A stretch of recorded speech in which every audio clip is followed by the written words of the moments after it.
Está entrando no ar pela Rádio Universidade 800 AM o programa T-Move, Temas Emergentes em Movimento. O que te move? Boa noite! Está começando mais um T-Move, Temas Emergentes em Movimento. Eu sou a Maria Aparecida Zolim, pedagoga da Coordenadoria de Tecnologia Educacional e apresento o programa juntamente com o professor Clayton Hillig, que hoje, excepcionalmente, não poderá estar presente. Nós apresentamos o programa de hoje aqui nos estúdios da Rádio Universidade 800 AM. O programa T-Move, Temas Emergentes em Movimento, é um projeto da Coordenadoria de Tecnologia Educacional da UFSM, vinculada à Prograde, Pró-Reitoria de Graduação. Nós proporcionamos um espaço de conversas e troca de ideias, através de entrevistas com palestrantes dos temas emergentes. Hoje, a conversa é com a psicóloga mestra Janaína Cláudia Strenzel. A Janaína possui graduação em Psicologia pela Universidade de Santa Cruz, Unisc, mestrado em Psicologia Social e da Personalidade pela PUC do Rio Grande do Sul, formação em Gestalt Terapia pelo Centro de Estudo em Gestalt Terapia do Rio Grande do Sul, possui experiência na área de Psicologia Clínica, Saúde do Trabalhador e Gestão, atuou como coordenadora de Clínica Escola de Psicologia da FISMA, foi psicóloga com ênfase em saúde do trabalhador no Hospital Universitário de Santa Maria, trabalha há 17 anos como psicoterapeuta em consultório de psicologia, atua há 13 anos como professora do curso de psicologia da FISMA e como supervisora de estágio em psicologia clínica com ênfase em Gestalt terapia. Coordena o grupo de estudo, supervisões e pesquisa em Gestalt terapia. Janaína, seja muito bem-vinda. Nós temos uma pergunta que dá o título ao nosso programa. Janaína, o que te move? Olá, oi, muito obrigada pelo convite. Essa pergunta, né, o que me move, é uma pergunta difícil, né? Sim. Mas eu acho que o que me move é estar viva, é acordar todos os dias de manhã, né, abrir a janela da minha casa, do meu apartamento, é olhar para fora e ver que é mais um dia que eu tenho pela frente, né, acreditar que eu tenho mais um dia pela frente. É olhar para minha filha, né? Olhar para outras pessoas, é conviver com outras pessoas que eu amo muito, que são pessoas muito especiais da minha vida, e acreditar que a cada dia pode realmente ser um bom dia, mesmo que nem sempre seja, né? Mas eu acho que realmente é isso que me move, né? Eu pensar que é mais um bom dia, agradecer pela saúde, né? Pela paz, né? De espírito no meu coração, né? E tocar esse dia adiante. Que legal. Janaína, eu li o teu currículo, né? Informações que estão no Lattes. Mas quem é a Janaína? Que informações que não estão no Lattes e que te caracteriza, que te representa? Pois é, quando estava te ouvindo falar, né, que é um resumo do currículo, né, mas a pergunta não é essa, né, passa um breve filme, né, pela minha cabeça, pelo menos, né, então quando tu lê, né, graduação em psicologia, né, eu fiz a graduação em 7 anos, né, na Unisc, porque durante esse período, né, eu fiz a graduação e trabalhava também, 7 anos e meio, na verdade. Então, parece que hoje, né, se resume de uma forma tão breve, né, numa frase, uma colocação, graduação em psicologia, né, em 2005, né, mas, na verdade, o ser psicóloga é um sonho, sempre foi um sonho, desde a adolescência. Eu, na adolescência, tinha dúvida entre fazer psicologia ou fazer jornalismo. Eu fiz jornalismo primeiro, fiz 2 anos, né, gostava muito da área da comunicação social, por isso que gosto particularmente desses convites, né, de rádio ou outras possibilidades, mas decidi, né, interromper, trancar o curso na época e troquei para psicologia.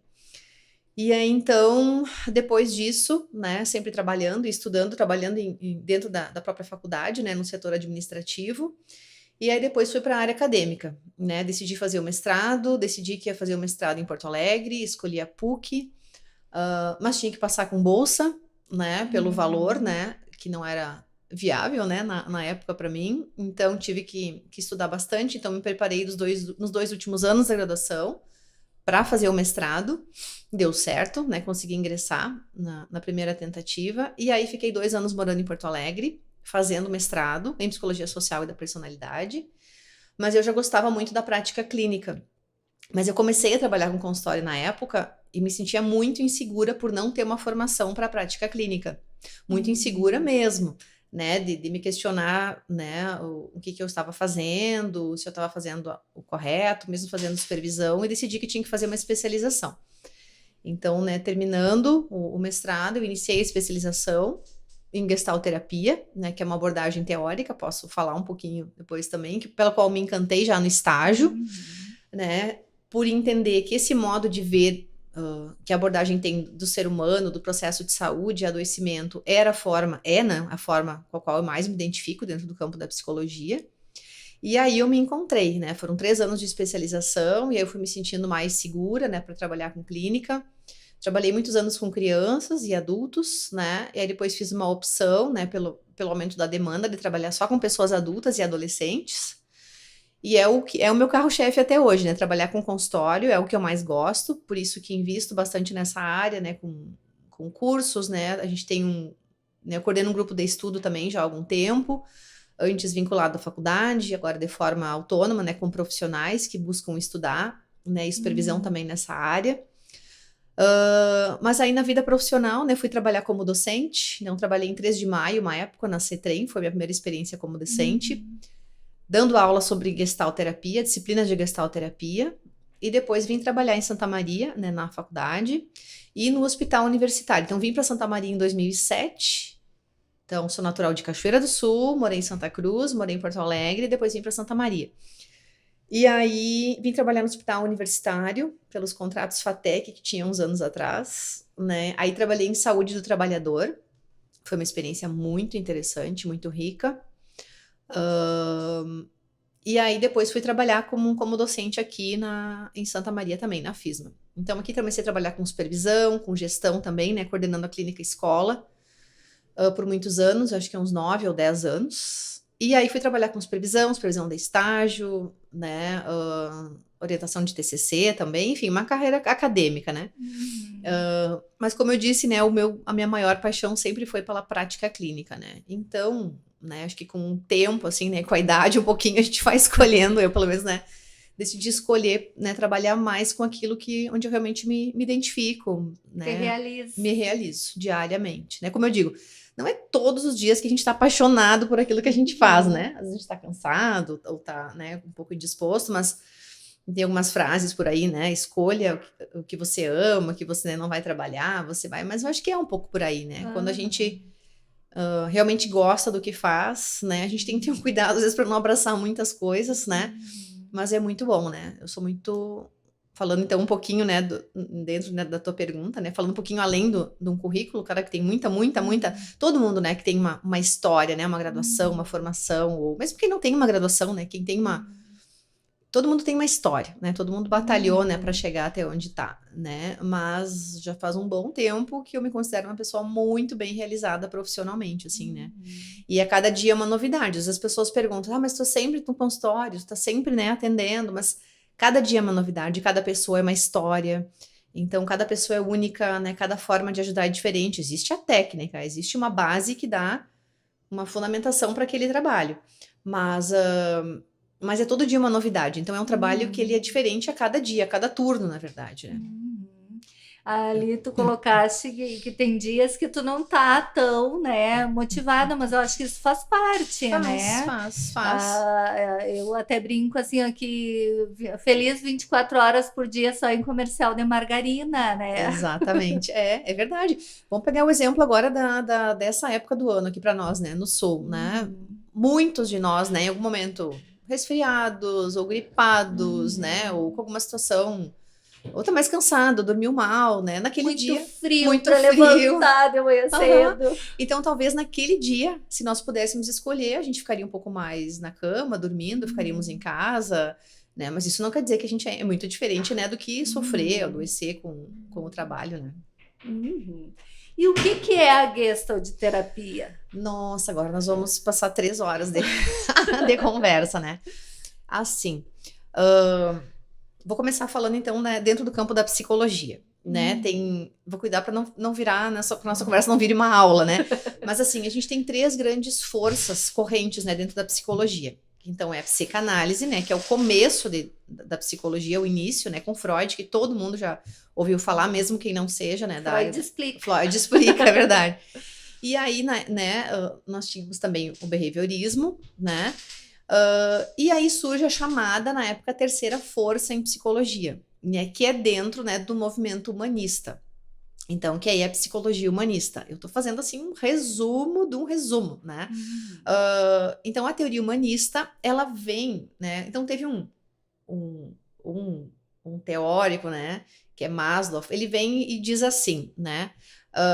Mas por que a psicologia, lá atrás, né? Algumas décadas atrás, está tratando só de pessoas doentes? Será que pessoas saudáveis também não podem se beneficiar do trabalho da psicologia? Ele traz esse questionamento, né? Que era algo muito novo para a época, né? Só que os estudos se deram por aí. Então, vários autores, teóricos, profissionais da época começaram a se movimentar nessa direção. Então, andava a psicanálise, andava o behaviorismo, e aí começou a surgir essa chamada terceira força em psicologia. E ela tem alguns pressupostos básicos, claro que já mudaram, mas ainda, né, a teoria é essa ainda, né? Então, de entender, por exemplo, o ser humano como um todo, então, de não ver só a doença da pessoa. Então, tem a Janaína que tem depressão. Não, é a Janaína como um todo, que tem uma história de vida, que vive um momento de vida, que no momento ela está passando por uma depressão, né? Mas que não deixa de ser a Janaína como um todo. E essa depressão, ela tem um sentido dentro daquele momento. Daí rompe com aquela ideia, né, que por muito tempo se perpetuou de que psicólogo era para loucos. Para louco ou para doentes, não, é verdade. Então, ainda tem um pouco essa ideia, né? A gente ainda vê, mas já mudou bastante no tempo, né? Desde quando eu me formei para cá, assim, um pouco menos, né, de 20 anos, eu acho que já mudou bastante, né? Mas ainda tem um preconceito. Eu sempre falo essa frase, né? Psicólogo é a última opção, né? Quem me conhece sabe, né? Que é uma frase que... né? Nós somos a última opção. O que é a última opção? Eu já fui a um médico, eu já fui, né? Eu já procurei outros recursos, né? Vou procurar, então, um psicólogo. Não é para todos que é assim, né? Mas para muitas pessoas ainda é, né? E tudo bem, ainda é assim, né? Mas pelo menos a pessoa foi, então, buscar uma ajuda. Então, que ela pode ser de várias formas, né? Um consultório privado não é a única forma, né? Ou mesmo o serviço escola, que vai...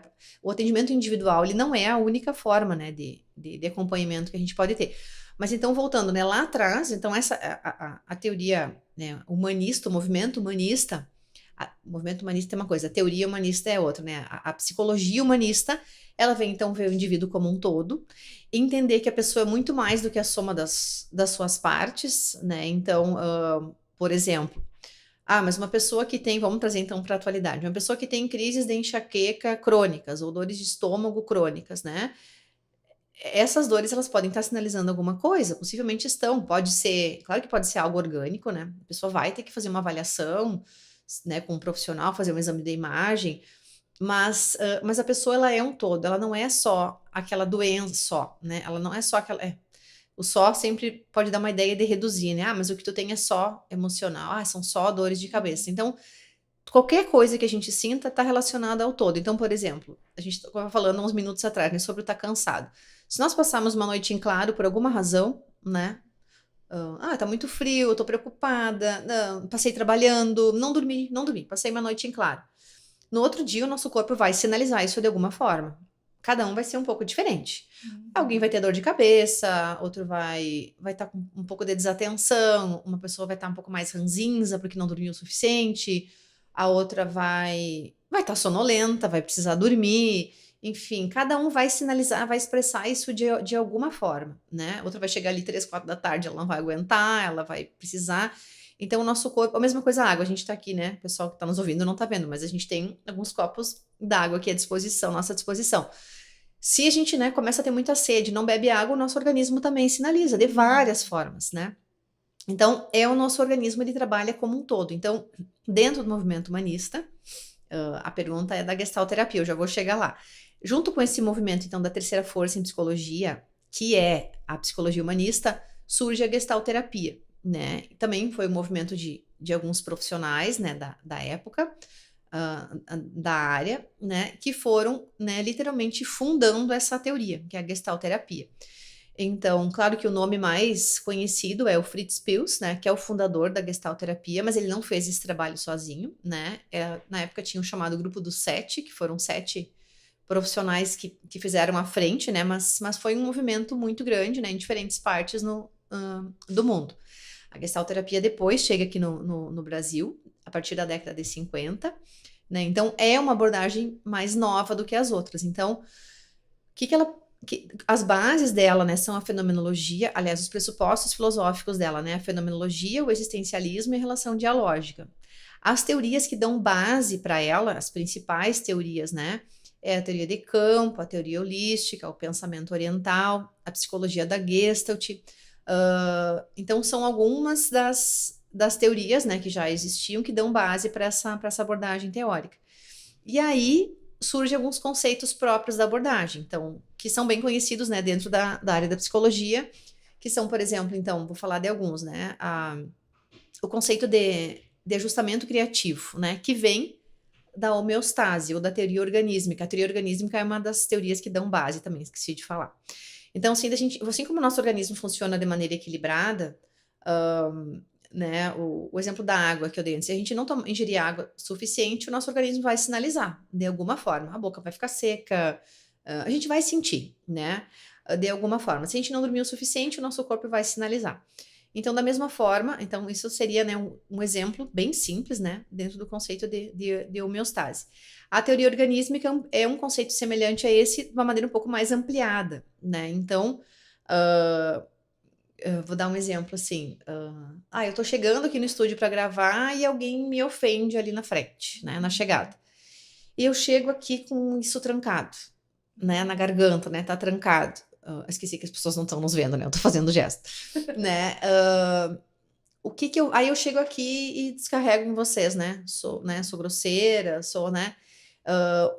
O que tem a ver isso com a teoria organísmica, né? Que a gente funciona de uma maneira integrada, né? Ou se eu tô chateada, isso vai aparecer de alguma forma. Ou eu vou, o que é o adequado, né? O adequado é eu ir lá e resolver, então, com quem me disse alguma coisa, ou eu vou engolir aquilo, vou ficar quieta, porque eu sou uma pessoa que não respondo.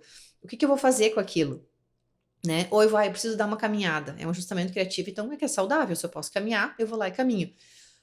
Um exemplo de um ajustamento não saudável, eu vou lá e vou beber em excesso, uma bebida de álcool, vou usar algum tipo de droga, né? Eu vou me agredir de alguma forma, vou me machucar, vou arrancar o cabelo, vou roer as unhas, né? Pode até não ser comportamentos que vão me destruir no primeiro momento, assim, né? Mas então, isso são ajustamentos criativos saudáveis e não saudáveis que a gente tem. Não, eu só escuto o que me dizem, eu não respondo, eu engulo tudo quieta, né? Isso é como se fosse somando dentro do nosso organismo, né? Então, a teoria organísmica é como que eu recebo as coisas, né? E o que eu vou fazer com aquilo. Então, estava falando de alguns conceitos, né? Então, dentro da gestalterapia, então a gente trabalha muito com aqui e agora. Então, é uma abordagem que vai trabalhar principalmente, bom, o que está acontecendo na tua vida agora, né? O que tu acha que precisa ajustar, mudar, o que não está legal, o que está acontecendo contigo? O que for importante do passado e do futuro vai aparecer no presente. Então, é uma abordagem. Então, as pessoas, quando a gente vai fazer uma fala, uma palestra, perguntam, mas então o gestalterapeuta não trabalha com o passado, com o inconsciente? Sempre. Sempre, só que quando ele aparece. A gente nunca vai iniciar, por exemplo, uma sessão, né? Perguntando, hoje me fala do teu passado. Mas a gente vai falar sim do passado. A pessoa vai chegar e vai dizer, um dia ensolarado ou um dia chuvoso como o de hoje lembra quando eu era criança. Ah, é? E aí a pessoa, sim, a gente fazia tal coisa. Aí quando tava frio, a gente fazia, sei lá, fogo no fogão a lenha. Aí a pessoa conectou com algo do passado, né? Ou do futuro. Mas vem naturalmente. Vem naturalmente e vem no presente. Então isso é trabalhar com aqui e agora, né? Ou quando a pessoa traz, então, hoje eu tô lembrando de algo lá da minha infância, dos meus pais, dos meus avós, algo que é de outra época, né? Como é que é pra ti lembrar disso hoje? Como é que tu tá agora, enquanto tu fala disso, enquanto tu lembra? O que que tu tá sentindo?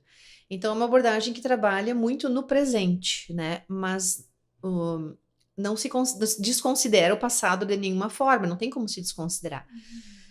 É uma abordagem que trabalha com o conceito de figura fundo, né? Que é um outro conceito bem importante dentro da abordagem. Então, o nosso passado, ele tá de fundo, mas às vezes ele vai se fazer presente. Então, mesmo numa patologia, né? Alguém que tá doente, né? Tá com uma depressão, tá com crise de pânico, né? Ou mesmo alguém que tem uma patologia mais grave, né? Que vai usar medicação controlada, às vezes, para toda a vida. Ela continua sendo aquela pessoa, mesmo que ela tenha. Então, ela não pode ser reduzida à doença, né? Então... É um olhar para a saúde. Para a saúde. E esse é um outro conceito. Vou pegar já o teu gancho para falar sobre isso, assim, né? Dentro da teoria humanista, dentro da gestalterapia, a gente sempre foca no potencial de saúde. Isso não é negar a doença, né? Isso não é negar que às vezes precisa, inclusive, que a pessoa use uma medicação que o psicólogo não receita, né? É o médico que pode receitar, mas quando é necessário, mas sempre buscando o potencial de saúde. Todo mundo tem um potencial de saúde. Todo mundo tem um potencial de crescimento e de desenvolvimento. Então, o que a gente busca dentro do processo de psicoterapia não é que a pessoa se transforme em algo que ela não é, mas é que ela consiga se aproximar o máximo possível daquilo que ela realmente é, né? E se distanciar das falas internalizadas. Então, por exemplo, alguém que diz assim, mas lá, sei lá, o meu familiar me dizia que eu não era capaz de fazer isso. Eu nunca ia dirigir. Não, dirigir não é para mulher, né? Não, esse trabalho não é para mulher. Esse trabalho não é para homem, né? E tô dando um exemplo muito simples, é muito mais complexo que isso, né? Mas a gente poder se desamarrar dessas falas, que muitas vezes vêm de pessoas que são muito próximas, né? Sempre vem, né, de pessoas que são muito próximas, né? As maternas, paternas, e que vem nos dizer uma coisa, a gente precisa descolar disso para que a gente descubra quem a gente realmente é. Não, mas eu posso dirigir. Não, mas eu sou homem, mas eu posso ter esse trabalho. Não, eu sou mulher, mas eu posso ter esse trabalho. Então, a gente acredita num potencial de saúde que todas as pessoas têm esse potencial. Interessante, daí aquela pessoa que tradicionalmente a pessoa acaba sendo a doença, né? O fulano, a Cida é depressiva. Né? Então, como se eu fosse só isso, ou eu tenho crise de pânico, como se eu fosse só isso e não uma parcela da minha vida, né? Então, eu acho que a Gestalt tem um olhar mais amplo do todo daquela pessoa, isso? É isso mesmo, a gente procura sempre olhar aquela pessoa como um todo, então não quer dizer, a nossa vida muda muito, né? Acontecem coisas ruins, acontecem muitas coisas boas, né? Mas aí talvez tu possa dizer, alguém, né, que tá ouvindo pode pensar assim, mas não tem tanta coisa boa, né, assim, né, vocês que estão achando que tem. Exatamente isso. Às vezes a gente vive períodos da nossa vida onde a gente vê mais coisas boas, né, às vezes a gente vive períodos onde a gente não vê tantas coisas boas, são as fases da nossa vida.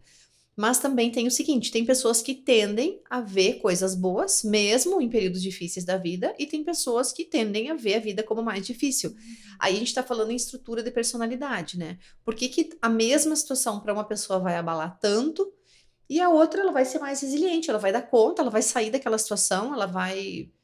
Né, a gente vê, nossa, aquela pessoa, né, passou por aquilo tudo e parece que tá bem, né? Tá tocando a vida dela, tá fazendo as coisas dela. Muitas vezes isso tem a ver com a estrutura de personalidade. Então, assim, todo mundo pode ficar doente em algum momento da vida. A gente não sabe o que pode vir a passar, uma situação de mudança muito grande, uma decepção, uma grande mudança, né? Que pode ser uma descoberta de uma doença, né? Ou perder o trabalho, o emprego, enfim, pode ser várias situações. E a gente pode, por um período, né? Então, se a pessoa tem uma tendência a se deprimir, que pode ser hereditária, pode ser da estrutura dela, ela pode se deprimir por um período, mas às vezes é esperado que ela fique. Então, por exemplo, eu vou dar um exemplo, né, de quando eu trabalhava com crianças, né? Mas pode ser para pessoas adultas também. Então, muitas vezes os familiares procuravam atendimento para criança porque ela parecia estar deprimida. Claro que é diferente para fazer uma compreensão diagnóstica de uma criança, né, para um adulto. Tem várias questões que mudam. Mas, por exemplo, se a criança estava deprimida porque ela perdeu o avô, né, que era super próximo, ou a avó, que cuidava dela. Pontual. É uma questão pontual. Então, aquela tristeza, aquele período de depressão, foi a forma como a criança encontrou para sinalizar a dor que ela estava sentindo por ter perdido aquela pessoa tão querida na vida dela. Uma mudança da escola, né? Nossa, às vezes é um processo muito sofrido. Às vezes é um alívio para a criança trocar da escola. Mas outras vezes é um processo, os amigos estão ali, os colegas, os professores, o caminho de ir para a escola, né? Você diz, mas o caminho que eu ia para o meu colégio, né? Então, a gente tem que ter esse cuidado. Então, continua sendo, claro, deve ser uma depressão ou se é pontual. Então, às vezes a gente passa, mas é como tu disse, né? Às vezes a pessoa, não, aquela ali é a minha colega que é depressiva, ó. Essa minha vizinha ali é bem depressiva. Aí, talvez a gente vai pensar, tá, mas tem pessoas que são depressivas, sim, tem pessoas que têm uma personalidade depressiva. Aí é outra questão, né? Mas mesmo assim, essa pessoa continua sendo fulano de tal, né? Não dá para reduzir, né? Mesmo que essa pessoa tenha como uma característica predominante do estilo de personalidade dela, assim como a gente chama na abordagem, ser depressiva ou ser ansiosa, né? Que é um outro modo de ser, então, né? A gente na gestalterapia fala em estilos de personalidade e modos de ser e existir. Como que eu sou, como que eu existo no mundo, como que eu me relaciono comigo mesma, como que eu me relaciono com as pessoas. Mas é a Janaína, como um todo, né? Então, se em algum momento, como tu disse, né? Disse, mas a Cida tá depressiva, mas a Janaína tá depressiva. Sim, mas o que tá acontecendo na vida da Janaína? O que aconteceu? O que tá acontecendo? Né? É muito diferente do que entender que aquela pessoa é, né? A gente às vezes substitui o é pelo está. Ela está tendo crise de ansiedade. Ela está depressiva, né? Vai fazer um tratamento e pode melhorar. Por que não vai melhorar? Então, eu tava falando, né, do aqui e agora, da figura fundo, né? Então, essa abordagem, a gente não trabalha com interpretação. Então, de eu olhar para as pessoas, mas, né, sentou assim, quer dizer que é assim, dar um significado para as coisas, né? Ou mesmo com o trabalho com sonhos, né? A gente ajuda o próprio sonhador a dar um sentido para aquele sonho. Mas nada tem um significado prévio atribuído, né? Tá, e essa questão, eu vou ter que te interromper e fazer uma curiosidade, assim. Essa questão, assim, o Freud tinha toda a questão da simbologia dos sonhos, sim, né? Tinha. Como é que é isso? Porque às vezes a gente sonha com cada coisa, assim, absurda, que quando a gente acorda, a gente pensa, mas como é que eu fui sonhar isso? Assim, não aconteceu nada num dia anterior, não tem, assim, a gente não consegue fazer uma relação com nada. Racional, mas a gente, né, sonha. Sim. Como é que isso acontece? Como é que o sonho acontece? Tá. Tem a forma. E sobre sonho tem várias formas, né, de trabalhar. Tem livro que fala, né, sobre livrinhos, tem na internet, né, sonhou com tal coisa, significa isso. Mas eu acho que todo mundo, assim, ó, quase já, intervalo. Nossa! Eu acho, assim, ó, que muitas pessoas que estão nos ouvindo vão se identificar, né? Teve um sonho absurdo, vai lá para a internet. Sonhar. O que significa sonhar com tal coisa? Então, nós vamos ter que chamar um intervalo, mas rapidinho a gente volta.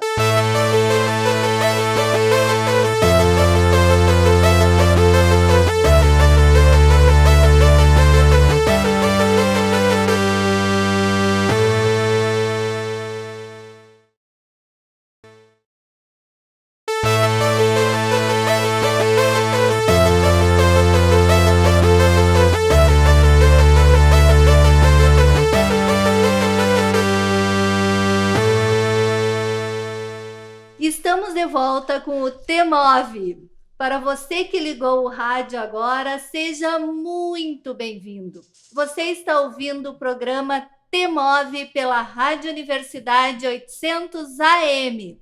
Hoje com a presença da psicóloga Janaína Strenzel.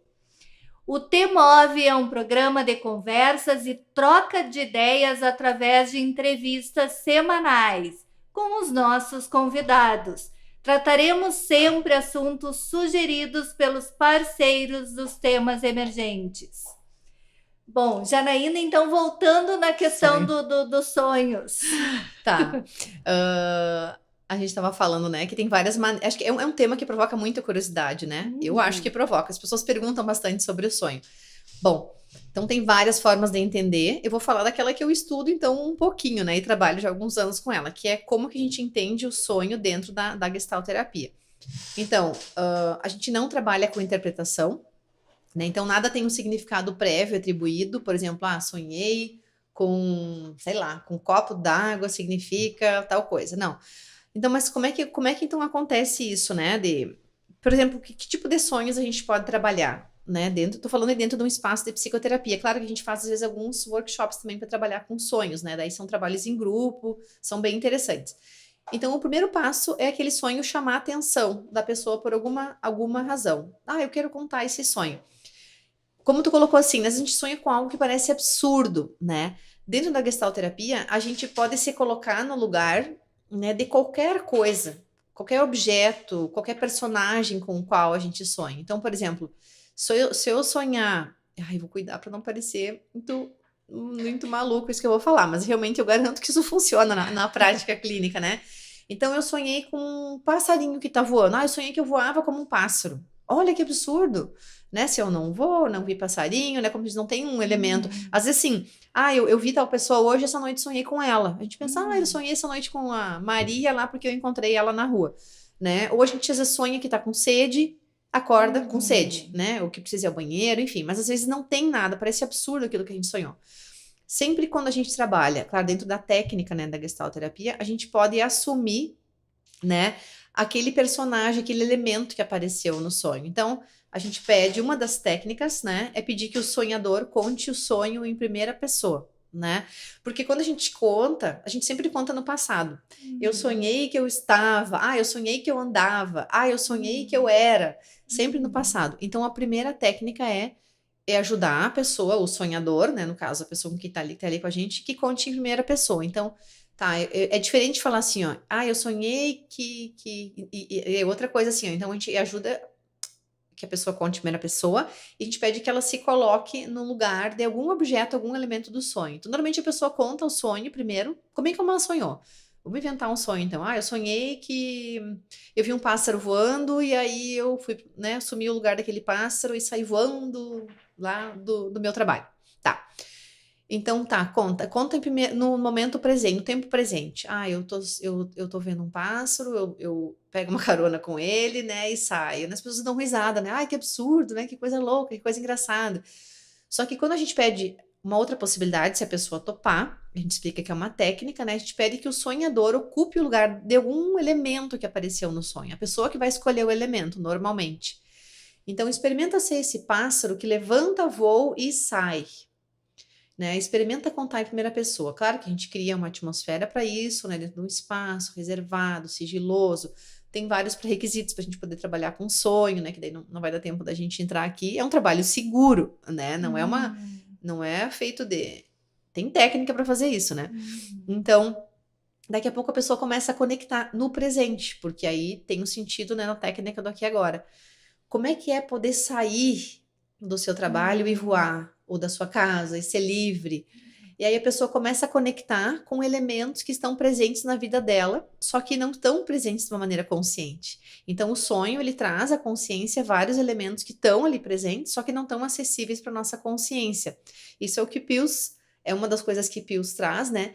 Que o sonho traz para nós a possibilidade da gente integrar diferentes aspectos da nossa personalidade e diferentes momentos da nossa vida que a gente está vivendo também.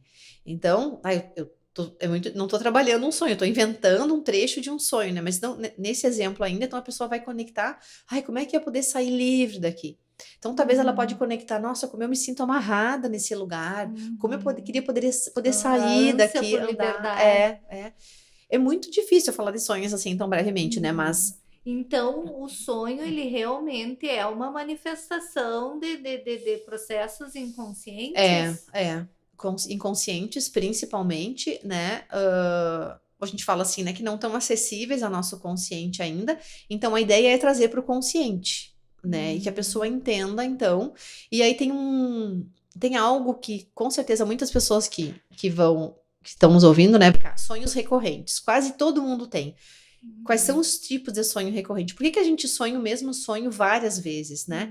Pode ser, às vezes, de uma vida inteira. Tem pessoas que dizem, eu sonho desde criança o mesmo sonho. Às vezes, o sonho vai mudando ao longo da vida.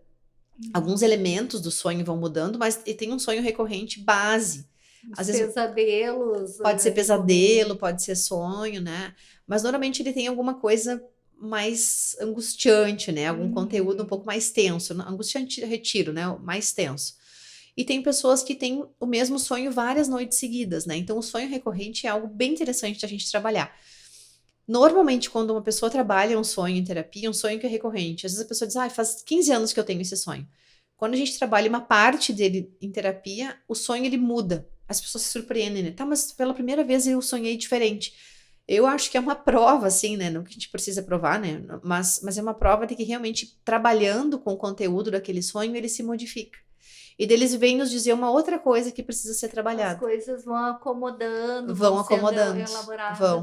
Mas o sonho recorrente, ele é algo bem interessante, até porque, pelo menos em algum período da vida, todos nós já tivemos, né? Então, naquela época eu sonhava muito com tal coisa, né? Ou tinha um sonho ou às vezes é igual. Ou às vezes o sonho tem um ponto fóbico, né? Eu sonho que eu corro até uma parte e eu caio num penhasco. Eu sonho que, né, eu tô andando na rua e aí daqui a pouco eu perdi meus sapatos, né? Ou tô sem roupa, né? Ou, o carro caiu numa ribanceira. O sonho que tem um ponto fóbico, né? Que eu ia falar em público num grande evento e eu perdi a voz. E aí eu acordo, né? O ponto fóbico é sempre assim, onde o sonho termina, né? Então, isso também é algo bem comum, as pessoas terem um sonho, que não precisa ser recorrente, que tem um ponto fóbico, como a gente chama, né? Então, ela acorda em algum ponto, né? Ainda bem que era um sonho, né? Janaína, mudando um pouquinho de assunto, a gente percebe assim, esse aumento do uso das redes sociais, né? Às vezes a gente vai num lugar, num parque ou numa praça, e esses tempos eu estava num lugar assim, lindo. E o que me chamou a atenção é que eu estava maravilhada com o lugar e as pessoas não estavam olhando. Era criança, era adulto, era pessoas mais velhas, só presas nas telas, só ligadas na tela e nem estavam vendo a questão, o mundo à sua volta. Esses dias caí na rua, uma pessoa caí quase ao lado de uma moça no celular, ela não tirou os olhos do celular, inteiramente concentrada ali. Eu fiquei estatelada no chão, o joelho ralado, mas impressionada daquela pessoa assim, nem sequer olhou para o lado. Esse excesso de informação, esse excesso de redes sociais, ele pode ser prejudicial, ele é prejudicial?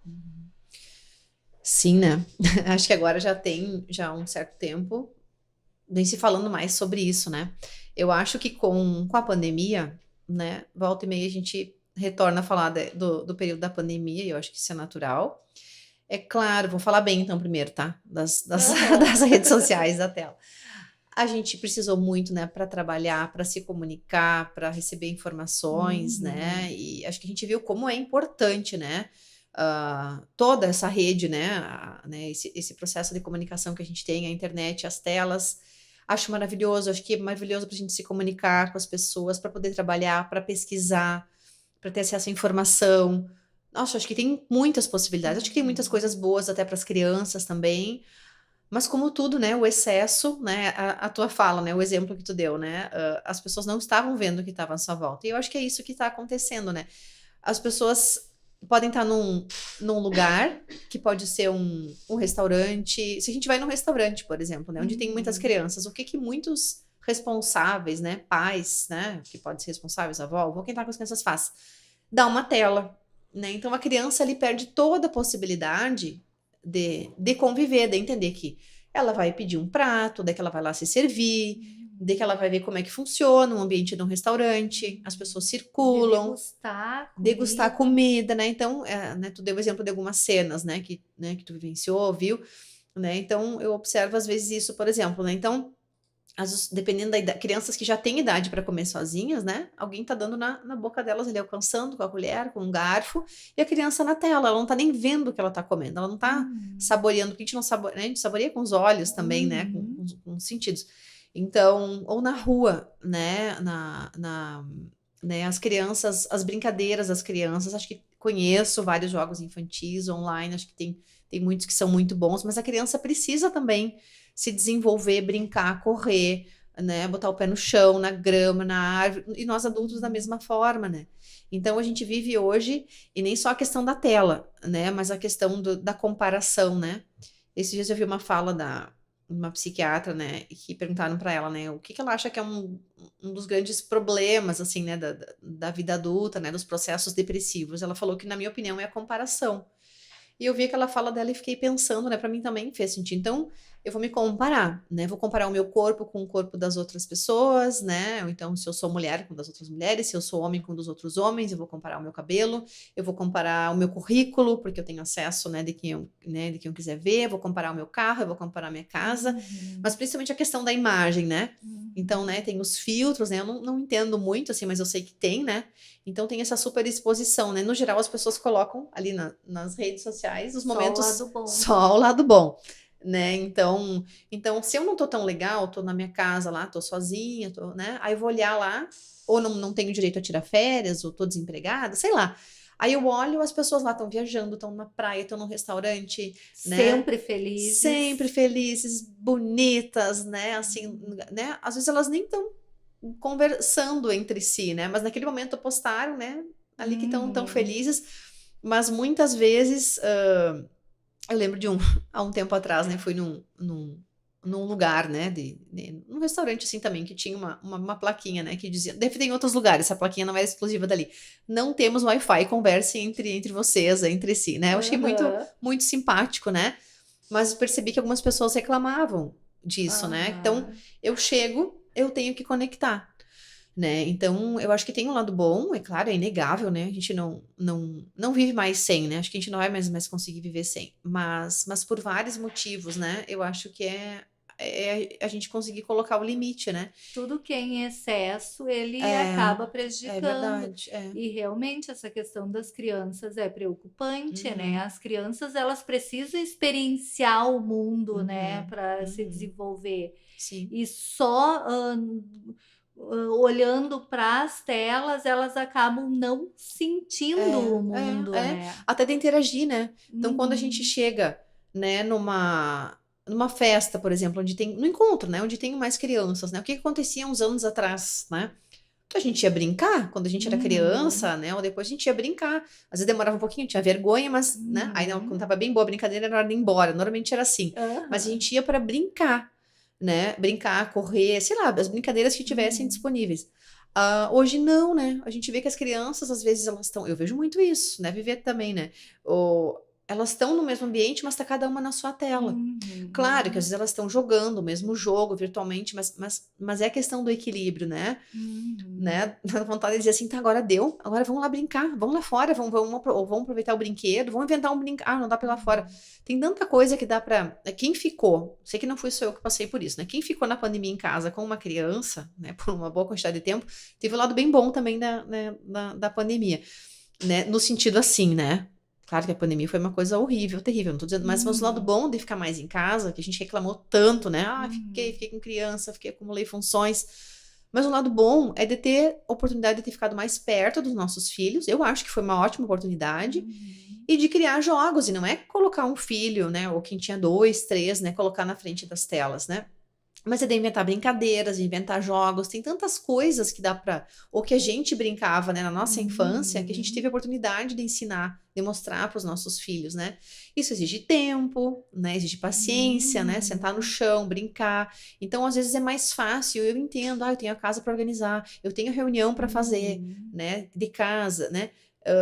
coloca na tela, né? A tela, né? Dou o celular, dou o tablet, deixa o filho no computador. Às vezes não tem outra coisa para fazer. Uhum. Mas não dá para fazer isso o tempo inteiro, né? Sim, e só que na pandemia aumentou, né? Mas já vem há um grande tempo aonde as crianças acabam ficando maior parte do tempo na frente ou da televisão ou do computador. Eu trabalhei bastante tempo com alfabetização, então eu tinha alunos de 6 anos, eu tinha alunos que não sabiam correr.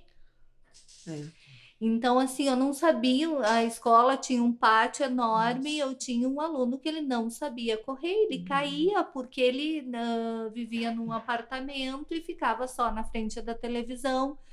Então, o excesso de telas, eu acho que não afeta só a cognição e a emoção, afeta fisicamente o corpo, né? Porque a criança, nós somos animais, né, que nasceram para se movimentar e olhar longe, né?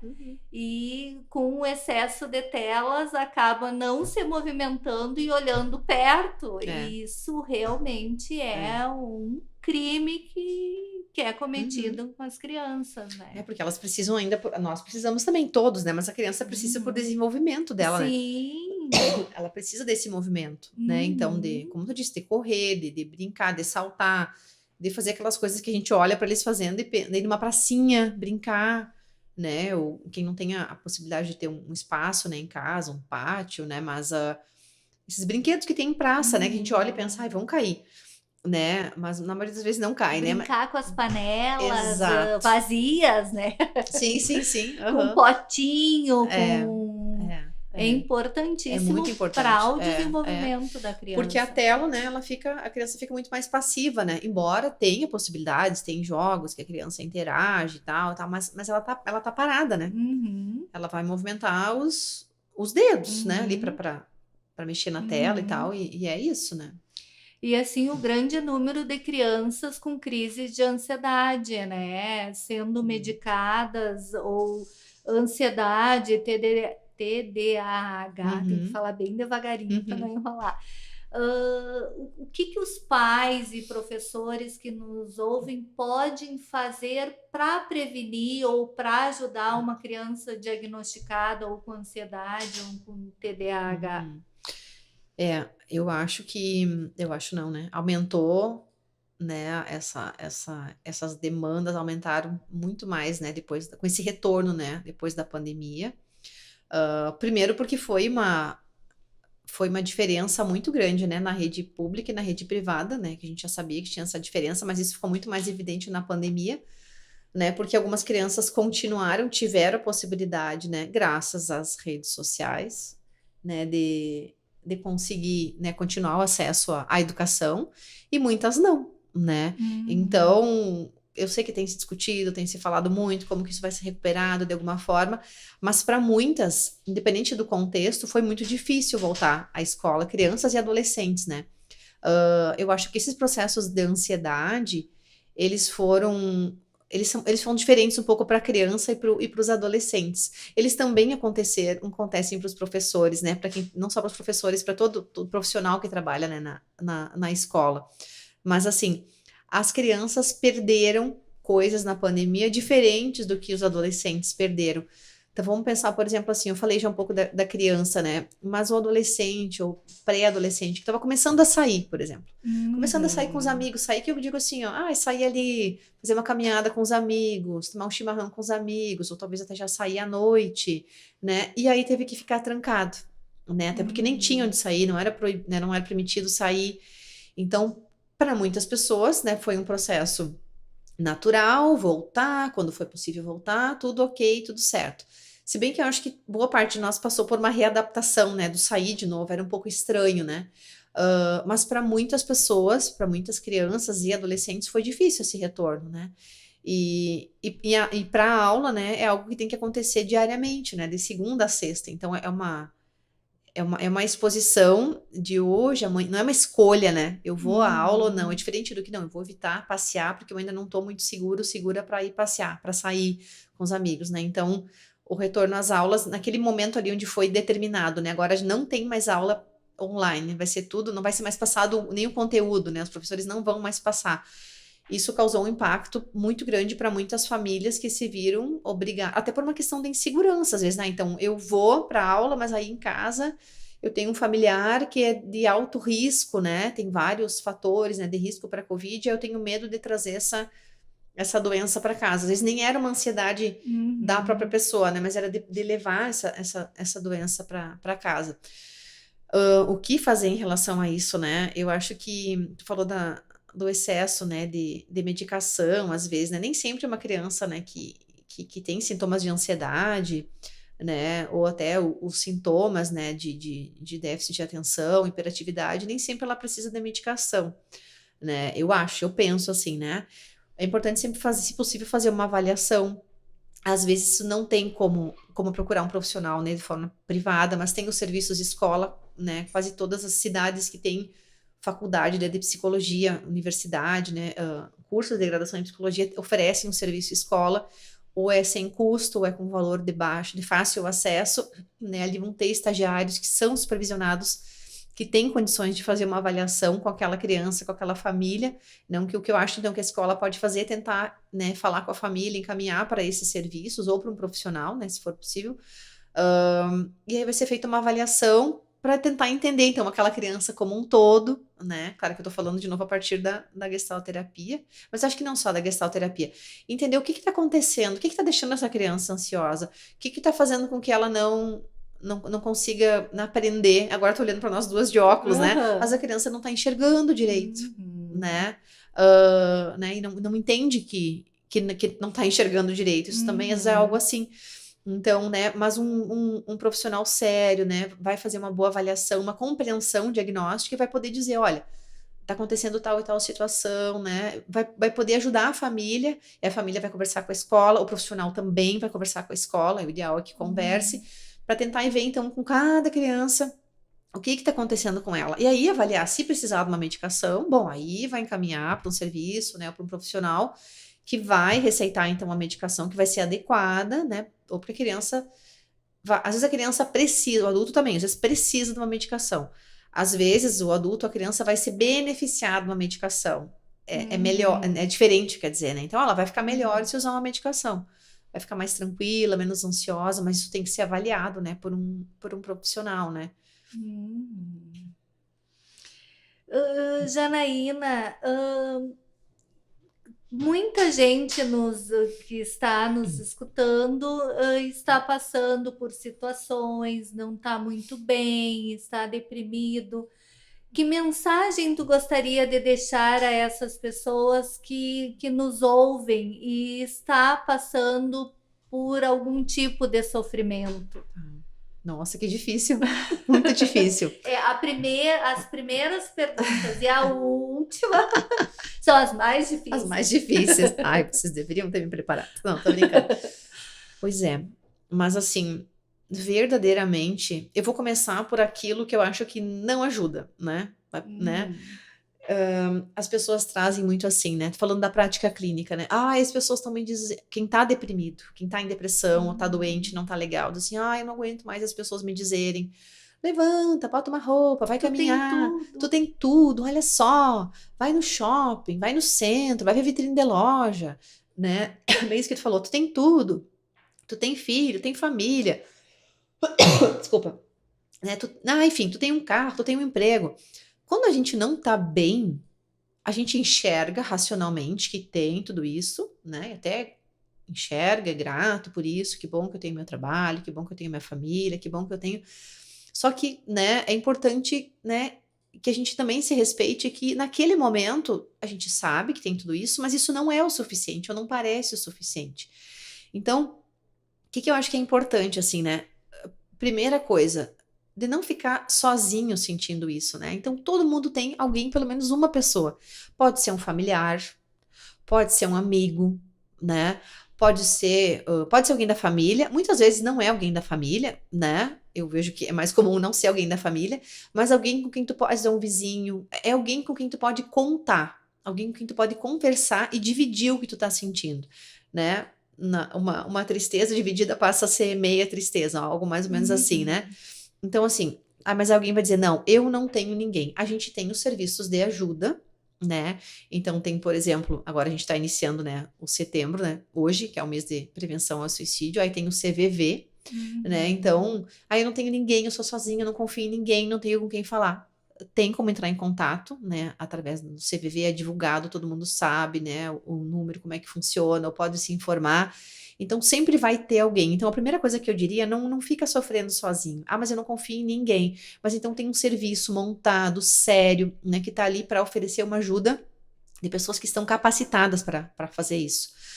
Mas quem pode, então, pedir uma ajuda para alguém, né? Então, o que eu posso fazer? Eu não quero ficar sozinha. O que eu preciso fazer?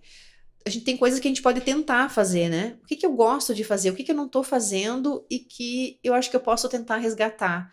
Eu vou tentar ouvir as músicas que eu gosto. Eu vou limpar a minha casa. Eu vou sair para dar uma caminhada. Eu vou fazer uma comida que eu gosto. Mas às vezes a gente não tá legal nem para isso, nem para nenhuma dessas atividades. Às vezes a gente não tá vendo graça em nada.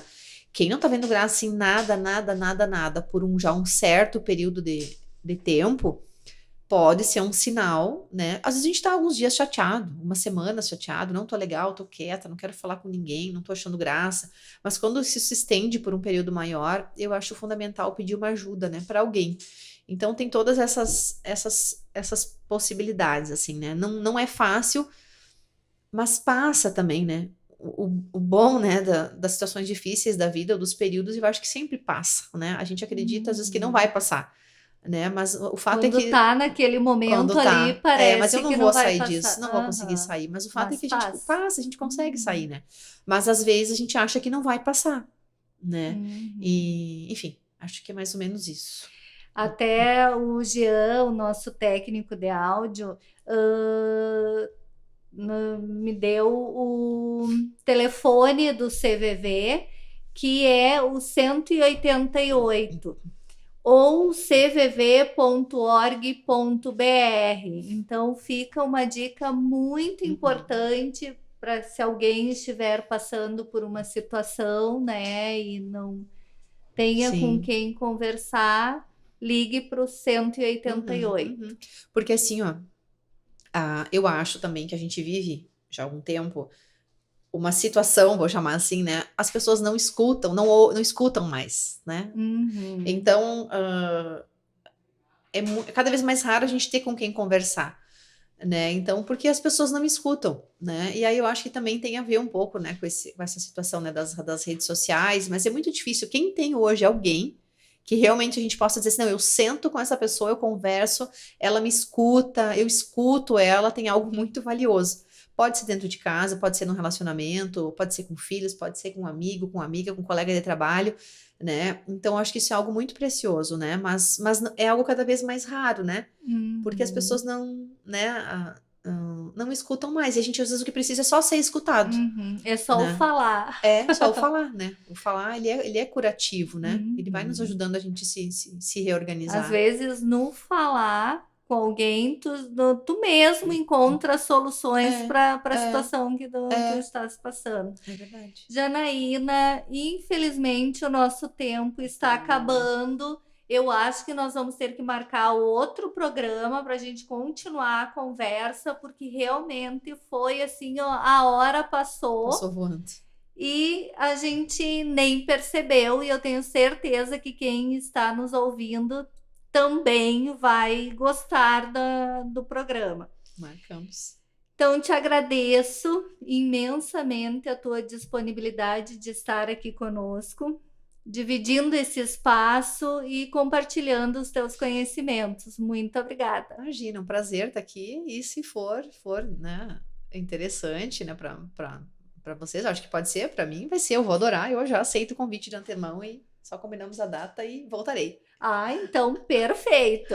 Um abraço para todos. O nosso programa, ele conta com a produção da comunicadora social Luísa Peixoto e da diretora da CTL, Ziane Miller, Trabalhos técnicos de Giano Al e direção de rádio de Jonathan Ferreira. Você pode ouvir novamente essa e outras edições do nosso programa no YouTube, no youtube.com/capacitação digital UFSM. Nós estaremos de volta a partir das 6 da tarde da próxima terça-feira, falando sobre os temas emergentes em movimento, aqui pelos estúdios da Rádio Universidade 800 AM. Obrigada pela sua audiência e até semana que vem!